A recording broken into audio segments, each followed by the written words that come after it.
अब चलते हैं क्वेश्चन नंबर 7 की तरफ, जिसमें हमारे पास बर्नौली इक्वेशन से रिलेटेड कुछ स्टेटमेंट्स हैं। हम लोगों ने बताना है कि उन स्टेटमेंट में से कौन सी करेक्ट है। Identify the correct statement, what do you prefer from Bernoulli's theorem. Statement number 1 is where the speed of the fluid is high the pressure will be लो।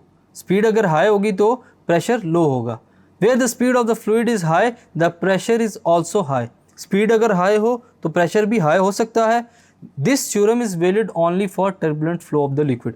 क्या ये थ्योरम जो है सिर्फ turbulent flow of the liquid के लिए applicable है? इसको discuss करते हैं। The first option 1 is correct, only where the speed of the fluid is high. जहाँ पर फ्लूइड की स्पीड हाई होगी स्टूडेंट्स, वहाँ पर प्रेशर लो होगा। According to the Bernoulli's equation P plus half rho V square plus rho G H is equal to constant. P हमारे पास pressure है, ये हमारे पास kinetic energy of the fluid है, और ये हमारे पास क्या है students, potential energy of the fluid. ये तमाम किसके इक्वल है? कांस्टेंट के। So we can say that the sum of the pressure and energies per unit volume will be constant. और यही है हमारे पास बर्नौली इक्वेशन की प्रेफरेंस, जो कि इंपॉर्टेंट है किसके लिए? स्पीड और प्रेशर ऑफ द लिक्विड के लिए। Thank you.